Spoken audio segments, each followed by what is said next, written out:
Would they bring this case if he wasn't running for president? Yeah. The answer is no. This is the moment that Democrats took that step way over the edge to try and make this country a banana republic. Yeah, it's never going to stop. They never take a step back. There is no principle they won't sacrifice for power. That's No it. question. For Democrats, this kind of shit becomes a permanent part of their playbook. They're the ones who are ruining democracy. In addition to everything they're doing to our economy and everything they're doing down at the border, they're ruining our country. I've not seen unity within the Republican Party like this since before post-election 2020. I saw people on television so excited you thought maybe a plane went missing. You know, it felt like it was, Tubin on a Zoom call. They were so excited. They were so excited just sitting there. A new study reports that credit card rewards provide a lifeline for working class Americans. Rewards like cash back empower low and middle income families to pay for the rising price of groceries and gas. So why are DC politicians partnering with corporate megastores to steal cash back from families during skyrocketing inflation? The Durbin-Marshall credit card bill takes billions from American families, lining corporate pockets instead. Protect our credit card rewards lifeline. Tell DC politicians to oppose the Durbin-Marshall credit card bill. Learn more at electronicpaymentscoalition.org. Ladies and gentlemen, your attention, please. Just a catching strays over here. You're in for a hell of a show. Keep the faith, hold the line, and own the libs. It's time for our main event. Welcome back to a Ruthless Friday program. My name is Josh Holmes, along with Comfortably Smug, Michael Duncan, and John Ashbrook. Again, left to right across your radio dial. And if you're viewing us on YouTube, boy, have we got some stuff for you today. Yeah, I mean, this show is going to be amazing start to finish. There's a lot to discuss. First off, though, folks, if you have not yet subscribed on YouTube, be sure to do that. And like and comment. We're going to have a question for you guys and some of your responses. We'll cover that later. Yeah, we'll do all of that and a lot more. We're going to have some laughs. We're going to talk about some serious stuff. Turns out a few things happened since our last show. Yeah, right? Yeah, just a couple things. There's a couple things people may have noticed in the national news that we will try to illuminate a little bit, right, fellas? Yeah, there's a lot to get into on that. There is a lot, but we have to start where we start most programs, in Joe Biden. Yes. The guy just makes a lot of content, I'll tell you that. So this is where really the value for liking and subscribing on YouTube comes together, because this one is fairly visual. But clip one is going to show a hilarious reaction to a question that Joe Biden is asked. Mr. President, can you tell us, sir, Donald Trump refers to himself as a political prisoner and blames you directly. What's your response to that, sir?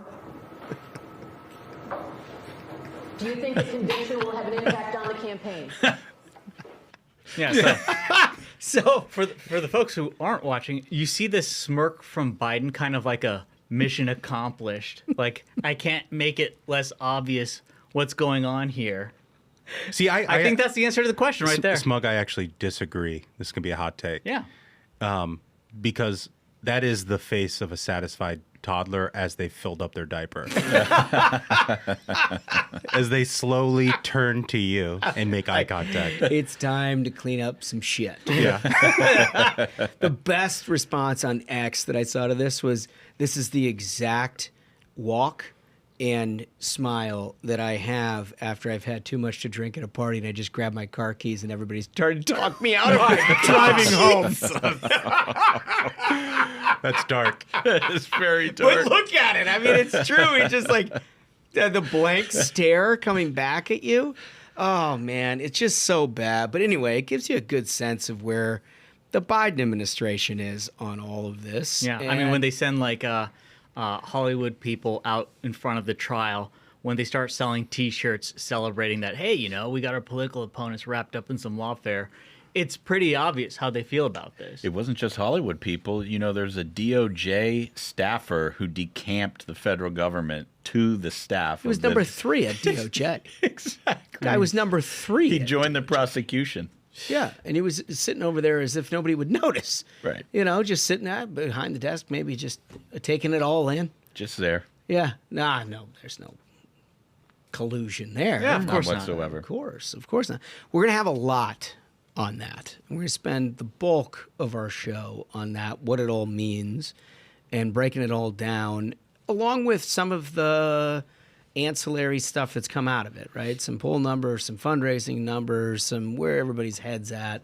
So we'll get you up to date on all of that. And we've got some pretty funny stuff in Variety today. It's going to be terrific. I mean, there's some pretty amazing stuff. So we're going to get to all of that and more after this. Hey folks, my friends at Americans for Prosperity are again on the front lines fighting against the border crisis. It's clear the politicians aren't going to solve this on their own. It's going to take good old-fashioned grassroots activism, and that's what AFP specializes in. Americans for Prosperity Foundation has taken hundreds of concerned citizens to see the border for themselves, turning them into informed activists. And Americans for Prosperity knows just what we need: more border agents, more walls, and more technology. That's what makes Americans for Prosperity unique. They do the tough work of organizing and mobilizing everyday Americans to make a difference. In fact, they just announced a major campaign to hold Biden and his allies accountable for the crisis at the border. Learn more at securebordersecureamerica.com. That's securebordersecureamerica.com. Unless you've been living under a granite rock, you have come to the conclusion that the New York prosecutors not only indicted, but now have convicted Donald Trump on how many felonies? 34. 34 felonies? It's insane. Yeah. And you've listened to the program enough to know that when we broke down what these charges are, they all kind of hinged on a crime that prosecutors never felt like they could prosecute in the first place, which is a campaign finance crime, which is what elevated everything to a felony. Yeah. Basically, it's just like a bookkeeping exercise that they were prosecuting that at most was a misdemeanor, and I think in almost every jurisdiction in America, nobody would even come close to prosecuting. But of course, against Donald Trump, here it is. And well, I mean, first of all, what a big day for cable news. Yeah. I mean, I saw people on television so excited you thought maybe a plane went missing, you know? And they were doing the individual counts of guilty and sitting there at the table, and it felt like it was, Tubin on a Zoom call. They were so excited. They were so excited, just sitting there. Each one, yes. It's like Malaysian Air, Tubin, and the poop boat. That only those things have captivated an audience like this. Unbelievable. I mean, it's so stunning, so unbelievable. Let me just say at the outset before we get into all of the specifics of it. I'm not one who is in the excuse Donald Trump for all things camp. I think there are some things that he's brought on himself, and it's made it very difficult for supporters to try to get to a place where you're totally in lockstep behind the Republican nominee. Whether that's post-election 2020, whether it's the documents case, whether it's, there's a bunch of stuff that nuances my opinion on this. I think he's the luckiest man in show business that this is the first thing and probably the only thing he's going to be prosecuted for, because it is absolute sham. Yeah. There is nothing about this that is justice related. There's nothing about this that has any victims. This is a nothing thing. Mm-hmm. And it has been a nothing thing from the very beginning. And take it just from us, but basically every legal scholar, left, right, and center, is come to the conclusion that this is way outside of the mainstream. And all sort of like the media assumptions of the fact pattern here and what is the law and what is illegal is hilarious and so ill-informed. I don't know if you guys saw Megyn Kelly go on News Nation the other day to basically debunk all this bullshit that's been propagated out there. But it was perfect. It was pitch perfect. And Megyn is obviously a great friend of the program. We're on her show frequently. She's also an incredibly smart lawyer who knows how it actually works and can call bullshit. And I wanted to flag that because I think it's such a perfect example of what we're up against, how ill-informed the media is about how this actually works. And I think the specific thing that you're talking about is when she was on with Dan Abrams, and Dan Abrams could not cite the violation of any kind that no, it's just DNC. It's just DNC press releases. It's completely made up. Right. But you know who was cited for violations of campaign finance rules? John Edwards. You know what happened to John Edwards? The DOJ dropped the case. John Edwards, of course, a Democrat senator from North Carolina. The Obama campaign was accused of and charged with violating campaign finance rules. What happened? Basically went away. Yep. So for Hillary's Democrats, campaign as Hillary well. Clinton. Hillary Clinton as She well. got fined. So, so for Democrats, it goes away. For Trump, it becomes this like circuitous way of just getting at him for something related to Stormy Daniels. Like it's just so made up that like you got to think this falls on appeal.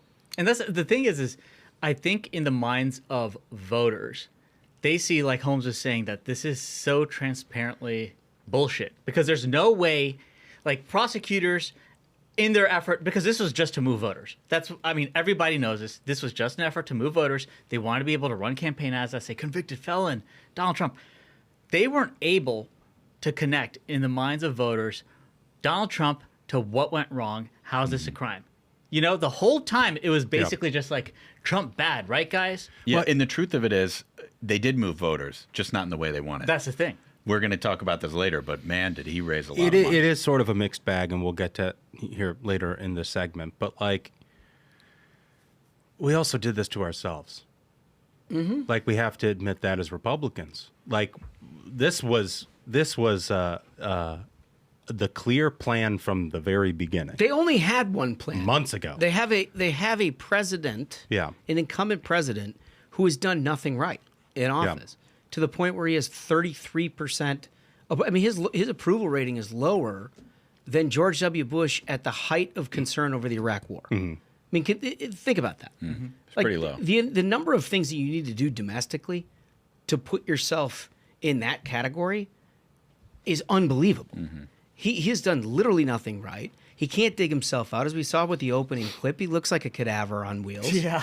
You know? I mean, he looks bad. He looks really bad. But we knew They had that one this play. was the play. This That's was the it. only play, and we talked about this a lot through the primary, and we thought that was, the likelihood of this sort of thing happening was an important part of that primary process, and we talked about this a lot in the show. We knew this was coming.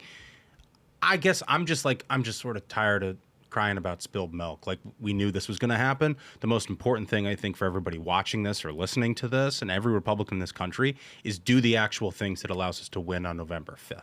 Like, get involved in your state party. Yeah, I don't need a 5-paragraph essay on Facebook. I don't give a shit. None of that changes a thing. They're going to do what they did to Donald Trump, and they're going to continue to try to do it. All we can do is change our behavior, and our behavior has to be focused on winning this election. And we got a lot of great news in that department with the fundraising that Donald Trump has had since that conviction. Yeah, but I think this falls into the category of what Smug has talked about a lot in terms of the ethos of voters and how they approach this primary election, in that I don't think people thought this was out of the question. And in fact, I think this is probably the least of which was in the question, and voters were educated. The question is whether the fight in and of itself was more important regardless of the players, right? When you know that the Democratic Party has now used the legal system and is using in various jurisdictions the legal system as a way to try to disqualify political opponents, and you know what they've done in the past with the IRS and with all these other, they're using the arm of government to try to insulate their own power. When you come to that realization, it kind of doesn't matter who the vehicle is. That's it. That's right. It matters an awful lot to have the fight at some point. And this is what you've talked about a lot. Yeah, I mean, that's the thing I see a little different than Duncan is it doesn't matter who the candidate is. At this point, honestly, it doesn't matter what office they're running for.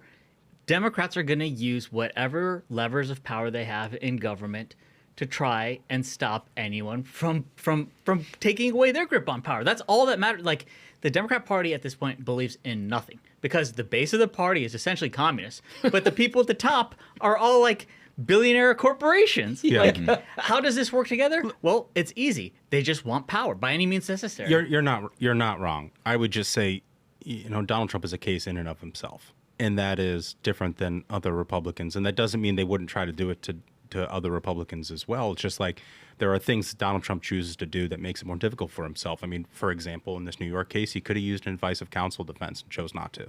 He didn't. Yeah. He didn't use that defense, and that made it much more difficult to fight back on what they were doing with Michael Cohen's testimony. Yeah, which was just as what he's talking about basically is the advice of counsel, as best we understand it, is that nothing that the former president did was illegal. There is no statute. There is nothing to suggest that a person with a attorney can't negotiate both a non-disclosure agreement and a settlement outside of court. And I would point out the grand fucking irony of the fact that every corporate media entity reporting on this pays out hush money payments and makes people sign NDAs for things all the time. Yeah, we now call it because it's Trump. We now call it hush money. It's hush money. It used to be just sort of a settlement agreement. Right. Yeah, ask NBC about Matt Lauer. Right. Right? Exactly. Excuse me, there's a buzzer under this desk. Yeah. Shut the doors locked. Yeah. Like MSNBC, remember, that's the company that you kept when you try to act like you're holier than thou and that this is, oh my God, how could anyone do this? You people did it, and knowingly. Yeah. And have continued to do it. I think to your point, Duncan, there's always ways to make it easier or harder on yourself. And I think my view is of where the base of the Republican Party is, they're not easy. They're not interested in making it easy. Like, they want this fight, and they want it now. And this guy has become emblematic of everything that they see in the destruction of American society. Yeah. And I can kind of appreciate that. Yeah. But to their point, it is the first time since probably September, October of 2020, where you had Susan Collins on the same page as people like J.D. Vance. Yeah. It reminds me a lot of the Kavanaugh hearings. It does. Yep. It, like, you saw the statements come out with a precious few of that were different. I've not seen unity within the Republican Party like this since before post-election 2020. And, I want to, in my mind, as Duncan was speaking, I kind of connected the dots on these two specific issues, like when you bring up Kavanaugh, and how I was saying that I think they would be doing this to any candidate, and how, like, for Democrats, this kind of shit becomes a permanent part of their playbook. It's like the first time they did it to Bork, they're like, maybe we can do this with Supreme Court fights. We can turn this into an absolute shit show of lies. And now we can do it with appellate court fights. And now we can expand we can eliminate the filibuster. And they can try to do it with Clarence Thomas. They can try to do it with Kavanaugh over and over. The same bullshit. They're like, we can send mobs outside the houses of every Supreme Court conservative justice. Yeah. To this day, they have mobs out there. So this is their playbook. Yeah, it's never going to stop. They never take a step back. There is no principle they won't sacrifice for power. No question. No question about it. But if you look at the way that the Biden campaign, and we've talked about this, if you go back a year ago on this show, we talked about this. The Democrats very much saw Joe Biden's path to re-election in one specific highway. And that one specific highway was, A, this guy is in the job, so it's not scary to think that, like, there's something you don't know about it, and which is why they're running him again.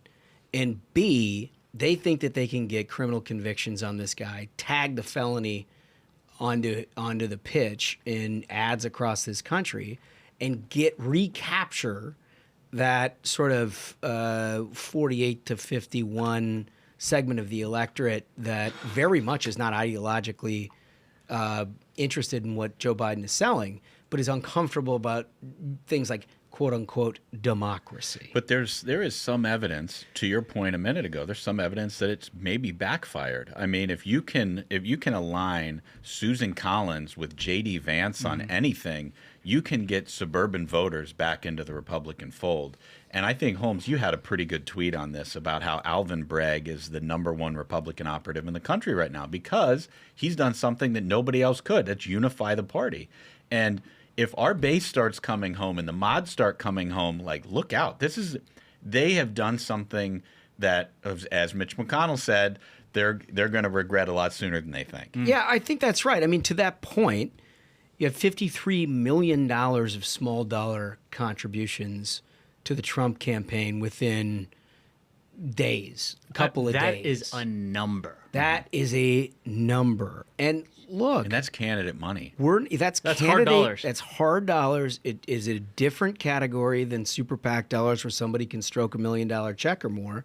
This is coming in like $40 increments. Meaning that it goes further in advertising purchasing. Yeah, that's exactly right. But it also comes at a time where Republicans writ large, this isn't necessarily the case for Trump, but Republicans writ large have had a very difficult time keeping up with Democrats ever since sort of the Dobbs decision. But if you look back at the Dobbs decision, they raised $20 million. This is you're talking about double the number that they did in striking down Roe v. Wade. I mean, you have to pay attention to shit like that if you're a political professional. That kind of energy is unmistakable. Yeah, I don't get much into the crowd game exercise, and I love when Donald Trump does those events and brings in thousands and thousands of people. But rally events does not always, mean votes. What does mean votes is 1.2, 1.3 million people deciding to donate. Yeah. Once that's you're real. in for the correspondence between donating $1 and a vote is nearly 1-to-1. Yeah. Once you're in Banked vote. on putting your credit card number into a contribution, you're now invested. Yep. You're going to run. And that is what I'm seeing here in a way that we've not had in the Republican Party for 4 years. Once again, thank you, Alvin Bragg. Right. Yeah. Also, to further put this in context, because the numbers of the amount of money, especially on the Democrat side, that gets raised and spent during elections can just be okay, we're $1 billion, whatever. It's all lost in the mix. But I read something of where I want to say it was at the end of May or April, maybe. The difference between the Biden campaign and the Trump campaign in terms of cash on hand was $35 million. Yeah, erased. And so gone. And I hope the RNC Wow. and the Trump campaign is reaching out to every first-time donor that came in a place like Georgia or Pennsylvania or Michigan. This first time that they donate, and I hope they're getting a call to say, hey, we want you to be a precinct captain. Will you walk doors? Dude, that's that smart. sort of thing. The other most important part from my point of view is that you don't get 2 or 3 shots at a unifying event in the course of an election. And when you find an opportunity to have Susan Collins on the same page as Ted Cruz and J.D. Vance and the rest of them, you got to take advantage of the outreach of it. Because I understand, look, the MAGA world writ large is an exclusive place in that they want to define what that is and they don't want other people involved in it. In order to win a national election, you need everyone. Right. And I know Susie Wiles and I know Chris LaCivita understand that. They're both very good at what they do, and this campaign has been reflective of an understanding of all the principles that it takes you to win a national election. But that is the one thing that I would definitely urge. Take advantage of this opportunity of goodwill to ensure that the people who are just absolutely devastated of the danger that this thing brought upon America. Yeah. Right? He is now emblematic of and it will never change. They'll write about this 50 years from now. The danger that American democracy, we've talked a lot about that in the last couple of years about what that means. There is no greater danger to a democracy than prosecuting political opponents in favorable jurisdictions in order to obtain convictions that you can campaign upon. That's exactly right. Their whole thing about, defending democracy. I guess, prosecuting your political opponents is how you save democracy. That doesn't make any sense to me, and it shouldn't make any sense because that's been all bullshit. Their whole line of, we're here to save democracy. This one act right here, just like Holmes is saying, it's going to echo throughout history because this is the moment that Democrats took that step way over the edge to try and make this country a banana republic. Of when you get to the point of, okay, now we're going to try to throw people in jail for running against us, you've jumped way far over the line. And a little history lesson for people. I mean, when Gerald Ford became president after the resignation of Richard Nixon, his conclusion was that it would be horrific for this country to go through a prosecution of a president that they overwhelmingly voted for. Yeah, dude won 49 states. Because you would never unify a view within this country about whether it was just or not.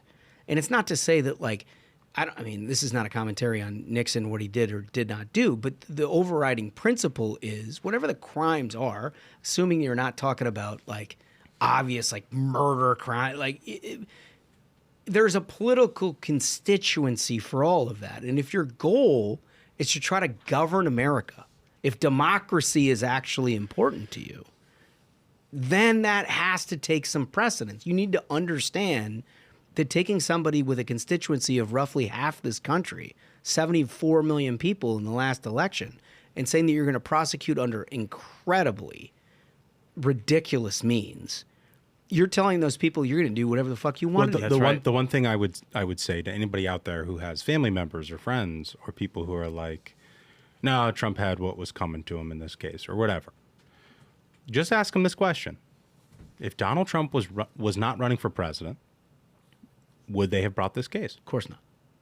Of course not. And every person has to admit that because they know it to be true. They know it to be true. And just say that to them. And that reveals the theater of it all. It does. It does. And you don't have to get into all the other conversations about It's all the other stuff. It's just simple as that. Would they bring this case if he wasn't running for president? Yeah. The answer is no. Look, I thought a really good column, Guy Benson, good friend of the program, wrote in Town Hall. If you haven't seen this, you should go back and look. Townhall.com. You can find it there. This has been somebody who's been conflicted about Donald Trump from the very beginning, right? He self-admits he hasn't voted for him. He's a conservative. I mean, a rock Republican. He would never vote for a Democrat. But he has always been uncomfortable with Donald Trump for a variety of reasons, compounded by the post-election 2020 stuff. And said he fully intended to just sort of pencil something in again and kind of move on. Feels politically adrift in a lot of ways. Which is, that's not the majority of the Republican Party, but it's somebody who's really smart and who spent a lot of time in it. And his view is, after watching what just happened, I'm voting for him. Mm-hmm. And you can't stop me from voting for him. And that is, if you understand the consequences of what Democrats have just done, I don't know how you can come to a different conclusion. I really don't. Yeah, and Guy Benson's not the only guy. Con Carroll, I don't know if you guys saw him. He's somebody who has said in the past he hasn't voted for Trump. He's going to vote for Trump this time. Another guy on the right side of the ledger. And it seems like people are cropping up all over talking about why it's important to vote Joe Biden out. And the evidence you just laid out about them, they're the ones who are ruining democracy. In addition to everything they're doing to our economy and everything they're doing down at the border, they're ruining our country from an institutional standpoint. At the same time, there is no reason to not vote against Joe Biden. And so that's the thing, is a very weird wrinkle to me in all of this is this fresh polling information which came out in the wake of it. So let me just preface this by saying we're about to give you a couple polls, a mixed picture. Yeah. Right? But for those of us in the business, anytime you have a earth-shattering event, something like COVID lockdowns or the financial crisis or 9/11 or the conviction of a former president for the first time in American history, you want to take a beat between the time that it comes out and the time that you actually get into the field, because people have emotional reactions to all kinds of things that may not, over time, as they get information, take hold. Well, and not just emotional reactions, also reactions informed by their info flow of the last month. I mean, there's a whole large swath of the electorate that has seen some chyrons on cable news about this trial, but hasn't actually followed the specifics of the actual case. Right, and they've learned more ever since the conviction. Right. They're like, what was this about again? Yeah. And it's like, well, that was a crime. That didn't seem right. And I was about to say, you explained this before on the show, Holmes, but then I realized it was when you were explaining post-primary polling to me of waiting 5 days after. So yeah, this makes sense. I mean, but the crowd hasn't heard this before. Yeah, no. An election is another one of those things. If you're doing a divisive primary election where it's settled on a Tuesday, you don't drop into the field on a Thursday to go get the public results, because what you're going to have is a hangover effect of 2 straight days of victory coverage and your parade that you're essentially putting up for yourself, and it's just going to change numbers, right? It's not indicative of where the electorate settles out. My sense is you need about 10 days in order for a coverage to settle out before you actually get what's happening. Now, there are some things that you can take away that are absolutely true. For one, there's $53 million in the bank for the Trump campaign and small dollar donors that wasn't there yesterday. The single largest daily, not just for Trump, the RNC, the NRCC, the NRSC. So it's Republican fundraising. That is not debatable. Like, that just happened. That's what you know. But then you start polling these things and you get what you were talking about, Duncan. You get like a variety of different things. Morning Consult carried out a poll on Friday that further suggested a significant shift in public opinion. 54% of registered voters approve of the jury's verdict, while 39% disapprove. Okay. What could that possibly mean, right? I mean, you're looking at it could be that you have a hyper-vigilant Republican base that has decided to double down, but they're alone. And that the center of the electorate has done what Joe Biden's theory of the case was all along, and that the moment you put a felon tag on him, they're gone. I don't know. I don't know about that. A YouGov poll showed a decline in approval ratings. 50% of the U.S. adults surveyed that said he was guilty, while 30% said he wasn't. What do you know about that, right? Are you just getting your Democratic partisans hardened, who are going to say he's guilty no matter what, and the people who are answering this poll are either conflicted or don't know enough about it, or are just sort of gathering more information? Like, respondents in and of themselves are flawed in this area of time. Because if you don't know, if you're not a hardened partisan one way or another, are you going to spend 30 minutes on the phone with a pollster asking about the nuances of a trial? Like, of course you're not. Well, and back to my point earlier on info flow is like the people who are going to be able to respond to a pollster and say, yes, I've followed this trial. There are people who followed the Casey Anthony trial because they thought she was innocent. Do you know what I mean? Yes. Like, people don't follow trials because they're really rooting for the defendant. Yeah. Do you see what I'm saying? Totally. So that informs some of the polling, I think, as well during this It's period. a self-selection. It's a self-selection. No question about it. But then I also think about, like, look at Joe Biden's approval ratings. Mm-hmm. Look at Joe Biden's image, likability, governing on the economy, on immigration, on crime, on foreign affairs. They're all in the 30s. They're all minus whatever to Trump.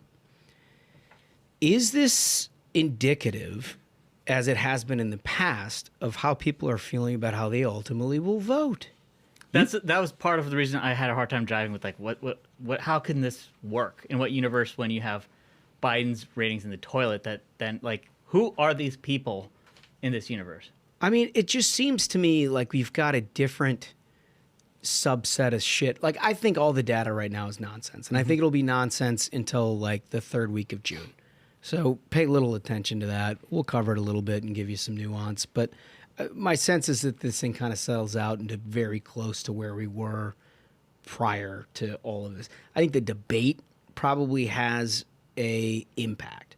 Like, if you give me a week after the debate, 10 days after the debate, and I look at those and there's a material change, I can understand that. Because that's actually a tangible one-to-one sort of comparison.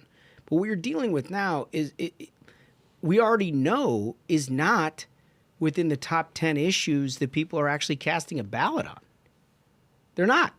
Nobody in any, I dare anybody to go through any media poll that you've seen, any public poll anywhere in America where they say the verdict of New York trial against Donald Trump is how they're going to vote in November. Yeah, well, we looked at a lot of polls back in January and February on like the Mar-a-Lago docks case and the Jan 6 case and all of this sort of stuff, which had some very scary numbers for Republicans that the middle of the electorate, particularly independents, would abandon Donald Trump if he was convicted in those cases. The New York case and the way it's been prosecuted publicly here over the last 6 weeks is a much different thing. It just is. It's just a different thing. But it's going to take a while, back to your point, it's going to take a while for that to be metabolized by the electorate. I mean, like, people just look at chyrons. They're like, oh, I think this trial's getting serious, that sort of thing. They're not going to actually really formulate an opinion on whether that verdict was just for a little while. And the way to think about, Mitt Romney took a rash for saying like 47% are going to vote against me no matter what. And he had to apologize for it. Part of the reason why he lost the election is he was constantly apologizing for things like that. But it's true. Like 47% is going to vote against Donald Trump no matter what. The question is, in my mind, if this is reconsolidated the Republican Party the way it looks like, you're back at 47 no matter what. Now you're fighting over both third-party candidates, whether people are going to the double haters. You don't like them both. Which side are you going to go edge towards or not? And where's the ceiling for both candidates? And there's really no example that I can find that has shown that Joe Biden capitalizes on this at all. Like, there is nobody who's more likely to vote for Joe Biden based on a verdict or whatever you think of Donald Trump than there were before. And so if that's not the case, you still have a whole bunch of voters that you're ultimately fighting over the outcome of this election in Georgia, Pennsylvania, Michigan, Wisconsin, Nevada, Arizona, maybe North Carolina. Nah, we got on lock. It's good. Yeah, I mean, We're sound there. but the point is reinforced, right? Where you've got, they're ultimately, those voters are disproportionately focused on things like the economy, where he's got a 20-point lead on the economy. And if they're not going to show up on something like that, an issue, are you going to vote for Joe Biden? You already said they hate him. You already said that. So are you going to go third party? Well, I don't know. You might as well. That's a vote for Donald Trump in and of itself. So I think that this thing ultimately, it's not going to be the kind of, you're going to hear from other people in our space on the conservative side, it's going to be a rout. Like, everybody's consolidating. Yeah, no, I don't think it's not going to be that. It is going to be very much what we've said all along, which is a nip and tuck race that very well might be settled by the presence of third parties that just hate both of these people, and whether or not they're ideologically defined more on the leftist or the right side of things, inter RFK and things like that. That's my view. Honestly, we got our own data that we put out in the field before the verdict, which I think, is worth illuminating. Yeah, for sure. And I think, look, this goes to the questions that we ask every single time around, and we go through every one of these. This question before we read anything is the Trump verdict backfiring. This is what we want your thoughts on. Is it backfiring, or are Democrats getting exactly what they wanted? Is the theory of the case actually working its way through?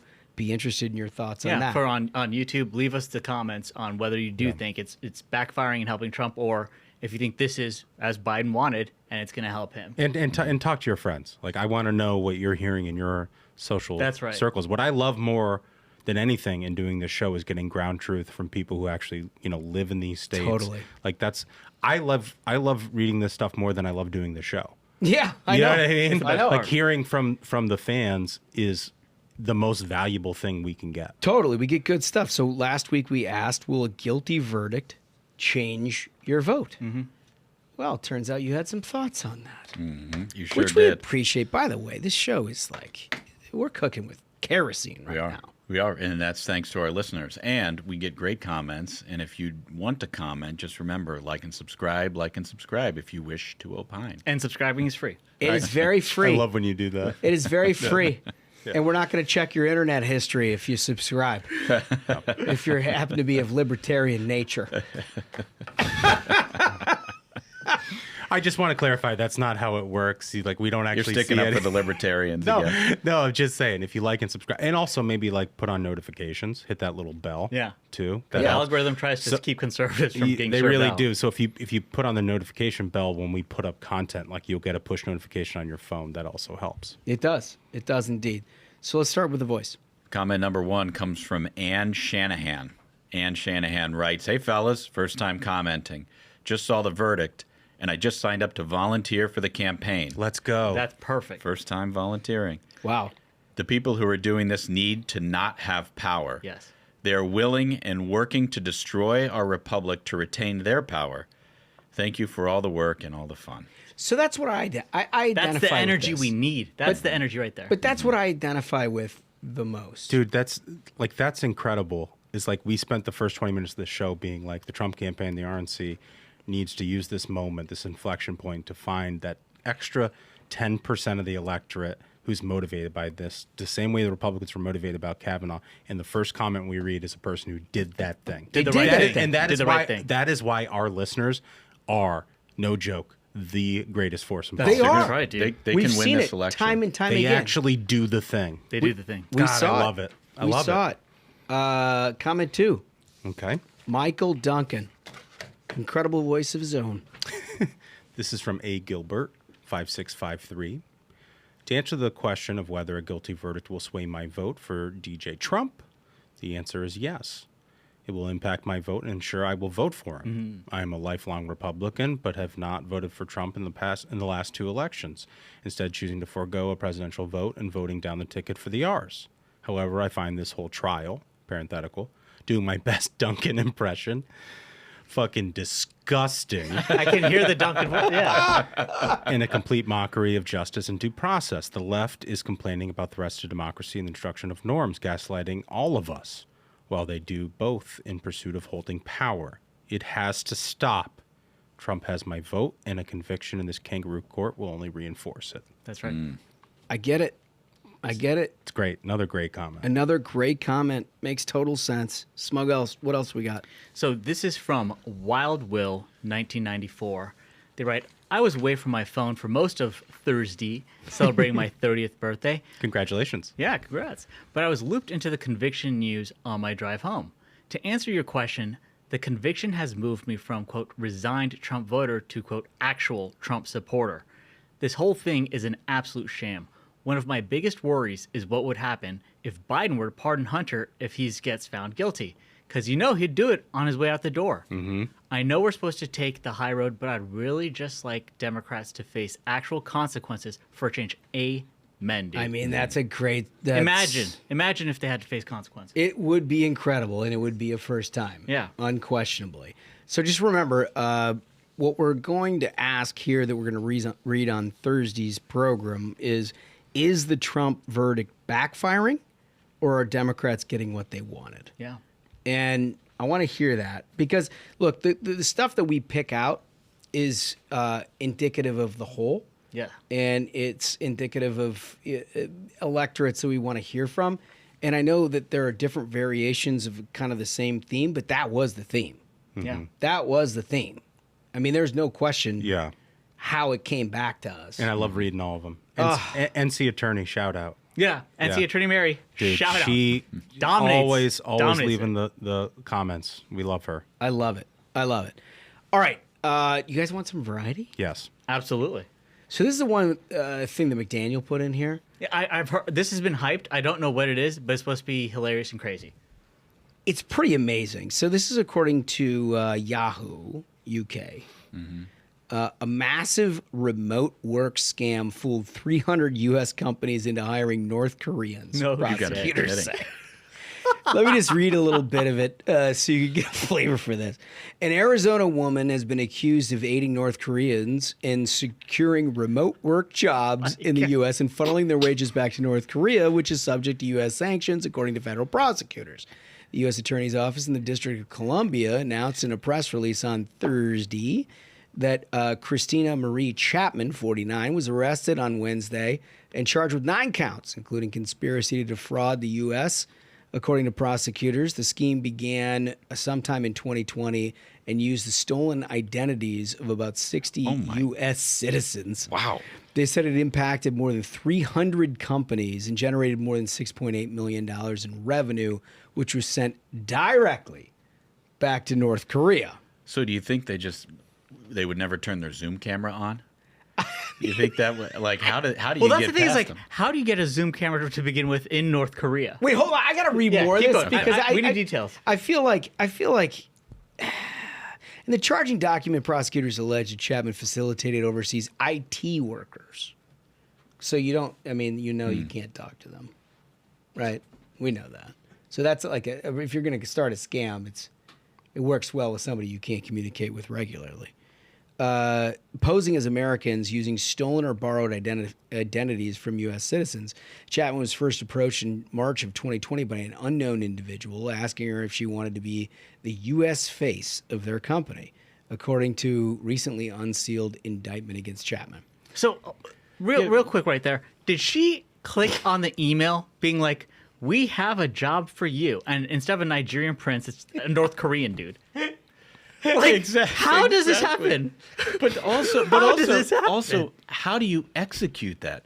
Let's say that they don't turn the camera on, but you call up your IT professional named Gary Stevenson, and he speaks to you in broken English. Well, he's like, the phone call. The How phone does call that has work? to happen at midnight, your local time. Hello, what's your bank account? I mean, it's just like, you know what I mean? You're like, on the surface. is this Gary? This is Gary. On the surface, when they say we want you to be the U.S. face of our company, it's like no alarm bells sound. Like, how are you going to try to plead not guilty to this? I mean, look, Biden's economy, pal. Right? Yeah. Biden's tough economy. times. So she oversaw this scheme that workers apply for remote jobs at well-known U.S. companies, including Fortune 500 companies. These included a major television network, That's tough. Oh. We need details. a leading Silicon Valley tech company, an aerospace manufacturer. Well, that's not good. Now we start to get this Wait a is minute. scary. That's not right? good. They're doing the door sizing on the Boeing. And an American car maker. According to the None of this indictment, is good. the workers used IP addresses to make it appear as though they were operating from Chapman's house. And first of all, it's not enough for this lady to be like, taking a random call from North Korea, be like, you want to be the face. And I'm going to refrain from how I imagine that conversation to go. But then they're like, listen, we're going to have to send a lot of people to your house. We're going to build some infrastructure in that garage. Like, we're gonna also. You need to give us access to your IP address and internet. Like, this has to be the wildest email. And she's the person who clicks on everything. Like, yeah, I'll do it. That'll be me. I'll be the U.S. face of a company I know nothing about. Can you I'll give imagine- you access to my internet. Like, Can you imagine her like Comcast router is just sitting there smoking, They're routing all this traffic through her IP? Just got she must have had, they must have installed servers and stuff. Had to, right? Yeah, had to. Like in her house, and she's like, "No, this makes sense. Normal. This makes sense. Well, this is what She's you gone do. full Hillary. This is business. Full Hillary. This is business. They added much to that income, thought to be at least $6.8 million, was falsely reported to the IRS and the Social Security Administration under the names of U.S. citizens whose identities were stolen or borrowed. Borrowed. How can you borrow an identity? borrow an identity, bro. It's not stolen. It's renting it? Yeah, I don't know. You rent an identity. I mean, Talk about a dangerous line of work. on the net. Yeah, rent it. I mean, it's $30 a month. on the net, actually pretty helpful for those Americans that they're going to get a little extra padding in their Social Security checks. Well, they're going to pay the on the net. taxes. I'm not sure they get the revenue. No, I think it's going to be in a lockbox. Al Gore promised me it's a lockbox. You imagine Gary Stevenson turns in his W-2 and then the IRS comes back to him and they're like, wait a minute, you made $4.8 million last year. And he's like, what the hell are you talking about? What are you talking about? I'm a manager at Initech. So an attorney for Chapman was not listed in the court documents. In a separate criminal complaint unsealed Thursday, a Ukrainian man, Alexander Didenko, was also accused of operating laptop farms. Of course. In a press release, Nicole Argentieri, listen to me with the... You're doing I'm good. fucking that's hammering excellent You're doing it. pronunciation. the head of the Justice Department's criminal division said that these charges should serve as a wake-up call for American companies employing remote IT workers. Make sure you are not helping North Korea. I mean, but just think Friendly reminder. But like, we're talking Fortune 50, major television stations, an aerospace engineer, a major tech company, no due diligence. Yeah. Like, you don't have to actually Honestly, check. name names. I want to know the names. Okay, I want to get on my soapbox for a second. This is a crime, obviously, and a horrible thing. But this is exactly how the American government operates. Yeah, maybe they don't hire North Korean scammers to run their IT department, but like half of our government and the budget that goes to a lot of these departments is outsourced to people at for-profit companies that do not come into the office. And I know that because I travel into the office every single day. Yeah, we If see you it. work in Washington, D.C., Come in here on a Friday. You'll go door to door 10 fucking minutes. And you know what? They're on their way to the Rehoboth. You want to know what the real remote work scam is in this country? It is our American government. That's what it is. Ooh. And the reason why that commercial real estate in Washington, D.C. is in the fucking toilet, and this is going to be the next bubble that's happening in this town, and they can't fill any office space, is because none of these people show up for work. They don't. And then our government is run on autopilot. Yeah. It is offensive. Yeah. Well, I know really successful people, very smart and collegial and get along with people who've been working at home for years. And there's no plan. Come home. To return them to Come home, never leave. This remote workplace. If you can't stare somebody in the eye. I'm not for it. And I understand there's a lot of you who probably are listening to this. Hey, that's your thing. Get in if you can get it. But like the American taxpayer doesn't know how much they're being fleeced in this. Do we also think that maybe HR could do something other than DEI regulation? Like maybe they could check Just do a search. Right. Yeah, like we're is hiring this company existed before? Right. No? Is it? It's all of a residence At the in aerospace Arizona. company, they're like, the IT staff keeps asking us about our rockets.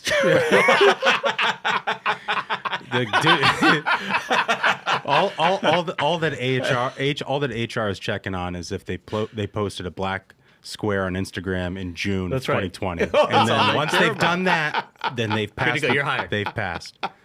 It's sad because it's true. Yeah. Yep. All right, you want some more? Yes. This story is amazing. So why don't we start it with clip 2, Spaghettis, if you wouldn't mind queuing that up and we can jump off from there. Assistant Public Defender Natalie Tate for Mr. Harris, who should be present via Zoom. Mr. Harris, are you driving? Actually, I'm pulling into my doctor's office, actually. So just give me 1 second. I'm parking right now. Great. It's a man driving a car zoomed in to a court. You stationary? I'm pulling in right now at this second. Yes, I am. All right. What are we doing? Your Honor, we are respectfully requesting an adjournment in this matter, up possibly 2 to 4 weeks if the court would allow. So maybe I don't understand something. This is a driving while license suspended? That is correct, Your Honor. And he was just driving. And he didn't have a license.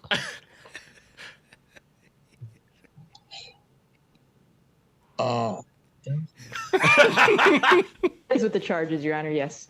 No, I'm looking at his Yes. record. He doesn't have a license. He's suspended and he's just driving.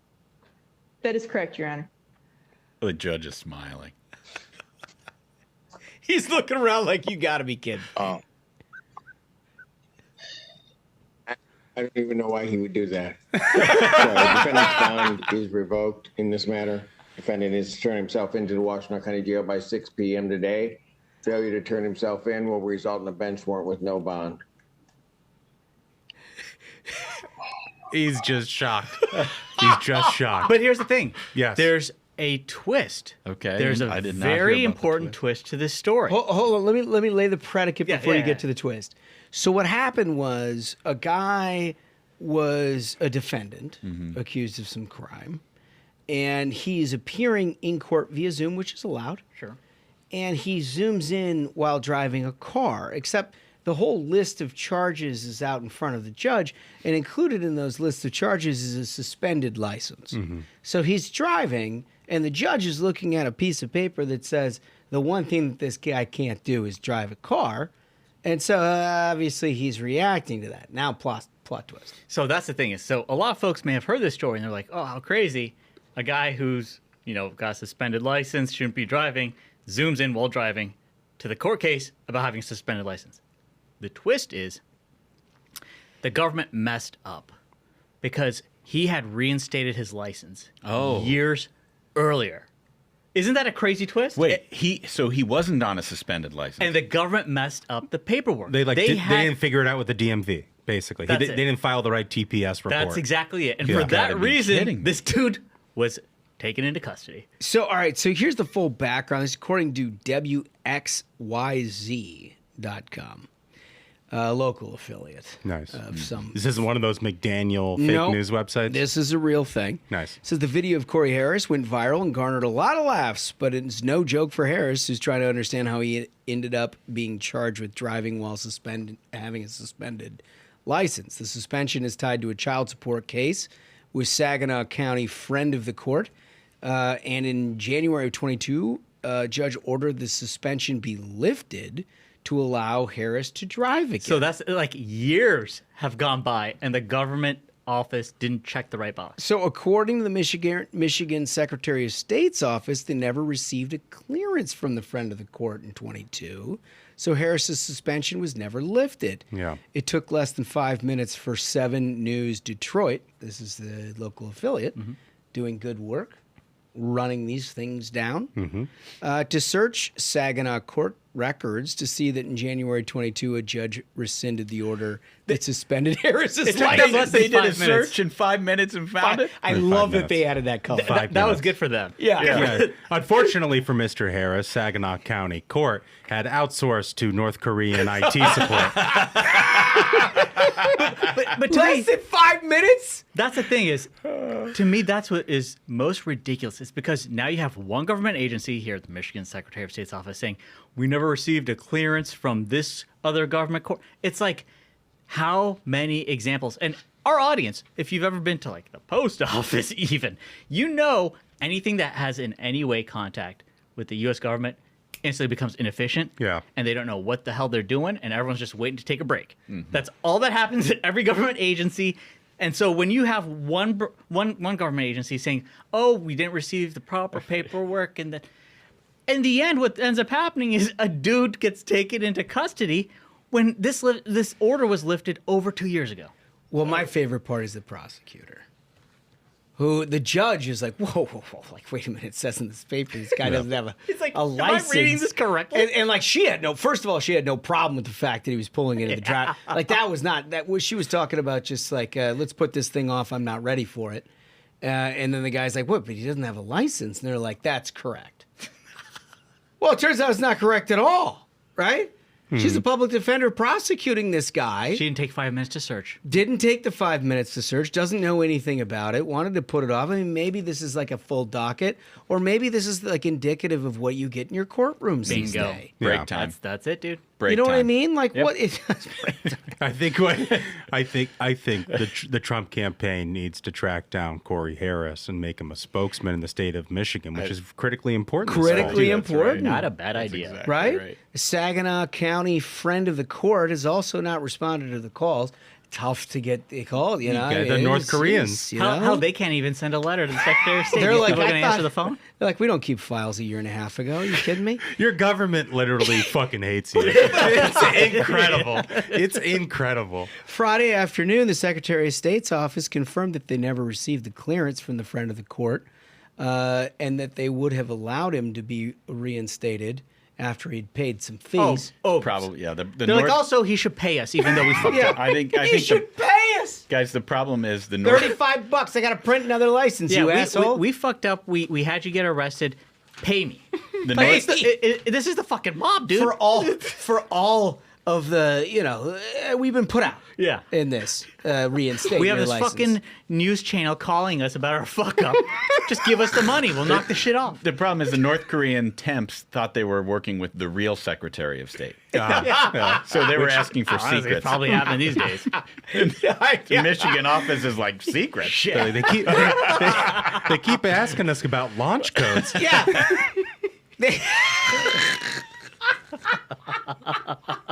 All I got. Asking us about what's this pier in Gaza that they keep talking right, about. yeah. I don't see that in the Saginaw. It's not in our LLC filings. My second favorite part of that clip was the dude who, like, it clearly was baffled by all of this, but he had a reaction nonetheless. Like, oh man, Yeah.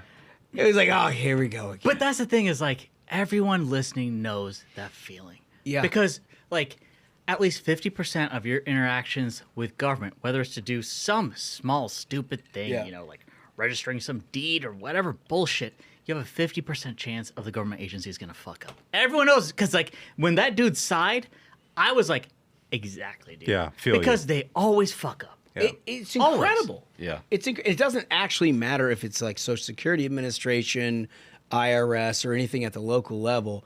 Like they'll send you the same letter 17 times, and you're like, "Fuck, I sent it. Like, do I have to send it back How 17 many times, dude? Yeah. Like, what? How does this work? Yeah, It God, doesn't. It just doesn't. It doesn't. So, vote Trump, everybody. And honestly, like, kind of advocate for Doug Burgum on that VP ticket, because when he came on the show, this is what he was talking about. Efficiencies of 100%. government. This Yeah. is what he was 100% talking about. This Yeah. is what he was talking about. That's it. Anyway, all right. We got some more comments here that we want to read. The 5 stars. We got Oh, some yeah, from 5 the stars. podcast. Yeah, so let's start with a voice. Okay, this first one comes from Doogie, titled "Fantastic." I can. There's a very funny inside joke that deals with Fantastic that at some point we'll reveal. Will not right now. All right, Doogie writes, I consume about 25 to 50 hours a week of podcasts due to the my driving job requirements. Nice.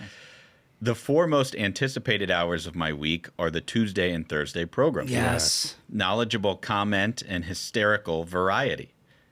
Ruthless has made me a better person. Oh, that's nice. Yeah, dude. You're my reliable go-to example that everything can be improved with bourbon. That's a fact. Yeah. On a personal note, since Megyn Kelly obviously trusts you guys so much, could you maybe encourage her to clean up her language a little bit?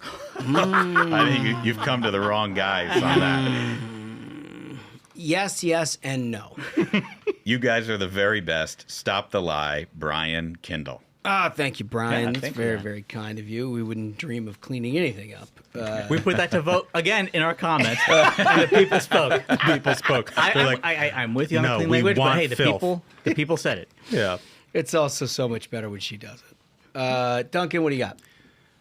MK Show listener, another Megyn Kelly listener. The title is Indie, Red Vote in Blue State. Fellas, longtime listener, first-time reviewer by way of Megyn Kelly. Your Indy 500 episode was fantastic. Nice job, fellas. The cadence and balance of the conversation, interesting factoids about Indy, the track, and your compliments to the Hoosier people were enjoyable. It felt very professional. Interviews were great, too. I always enjoy your one-on-ones with electeds. Question, I'm from California, and the last time my state went for a Republican in a presidential election was Bush in '88. I would love to hear your best arguments for why California Republicans' votes matter in this upcoming presidential. We know the state's electorals will go to Biden, but any reason why a strong popular showing for Trump is important, and California voters should understand this.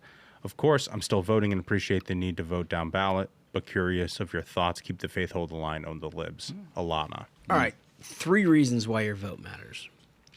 The first is nothing to do with the presidential. It's everything to do with the majority-making congressional districts for the House of Representatives. If you want Donald Trump to be the president, there is absolutely no way he's accomplishing anything that he wants to accomplish without the House of Representatives. And as of right now, it hinges on New York and California congressional Republicans coming back. Totally. So vote, vote, vote. Very important.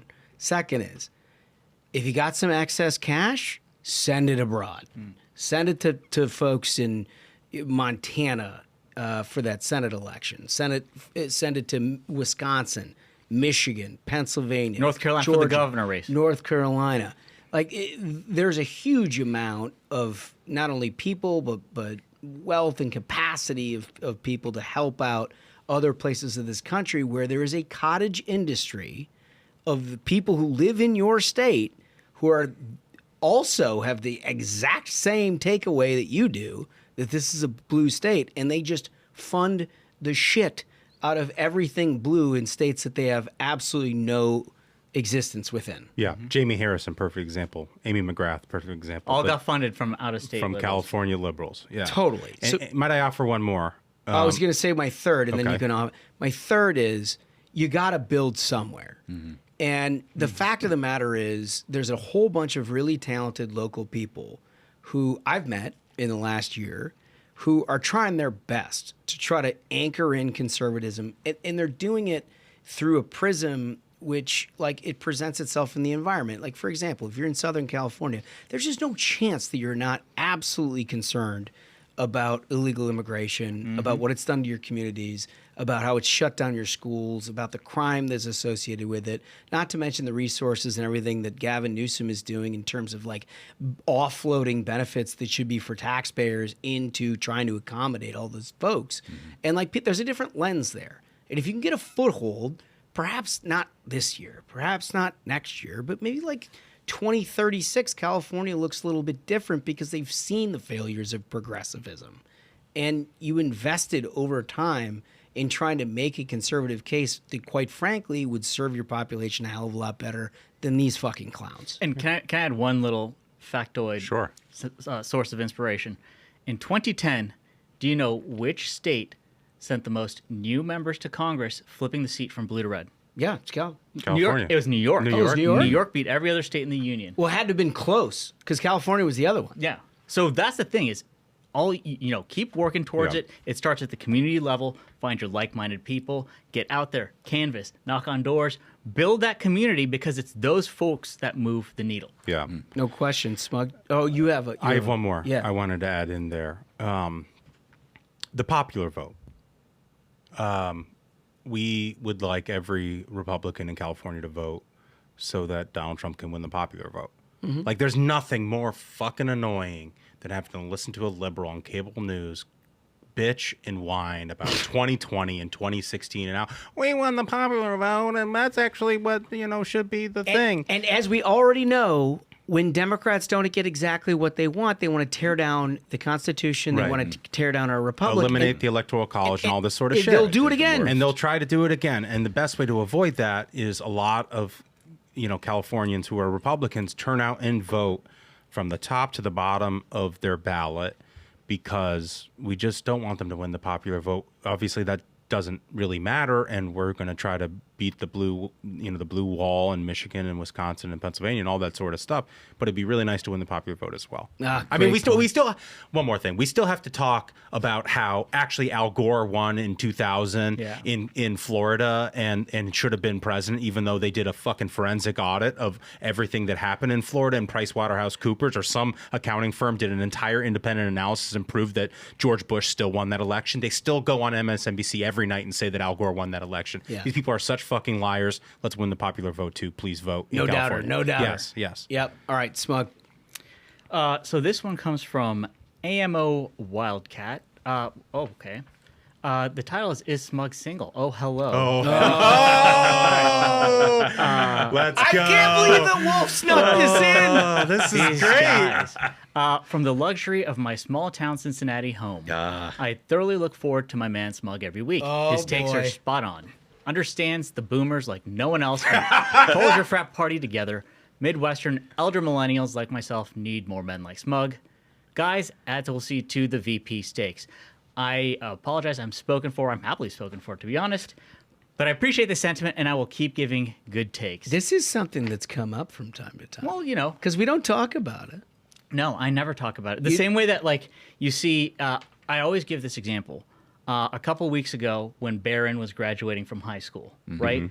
What did you get out of the media? Horrible takes, attacking him personally. The kid just turned 18. He's graduating from high school. Yeah, and they're like, he turned 18, now he's fair game. Like they were waiting for his birthday. There's nothing sacred to the left. It's the same reason I wear these shades. I don't want some rioter to kill me while I'm trying to buy some groceries. And that's why I keep my private life private, because these people are monsters. But the only thing about that comment I have to disagree with or take issue with is the fact that, like, we're all from the Midwest, and they're heaping praise on the one East Coast elite. No, I'm a Southerner. I'm from North Carolina. But I will keep providing the good takes. I do. In the point that you raised, though, there's a second cut to it that I find totally amusing, which is, I'm sure you guys deal with this too, is you go to, like, parent interactions with your kids' sports or schools or whatever, and, like, they know who you are because they listen to the pod. But, like, where we live, it's not terribly popular to be a conservative, right? So people just sort of, like, nudge up to you, and they're like, hey, what's up? I listen. I'm a minion. And I think it's awesome. It reminds me in the opposite case of like, look what the neighbors are trying to put the Litos through. Yeah. Like, the left has lost their minds. But I will keep giving the takes here. Yeah, no, I appreciate that. I appreciate that. And you have a lovely significant other. I do. I might add. So that's what we got, fellas. We've got a hell of a week. Yeah. And we've got some good stuff on the horizon that we will be announcing soon. In addition, are we doing anything on merch? Are we selling anything? Michael, have you been sewing lately? If I have the courage to do the right thing. If you have the courage. Yeah, there'll be more merch up.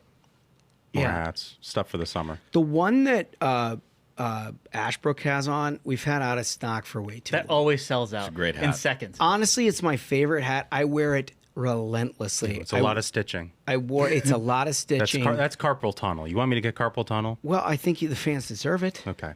I think the fans deserve Maybe Amber Chapman in Arizona has a North Korean you could use. Remember, our big question is the Trump verdict backfiring? You need to respond on this, or are Democrats getting exactly what they wanted? Go and subscribe and like to YouTube. It is free, and you can check out our merch and everything. With that, I think we did it. I think so. Absolute banger of an episode. Gentlemen, thank you so much to the Minions, our listeners. And so, until next time, Minions, keep the faith, hold the line, and own the libs. We'll see you on Thursday. Stay ruthless.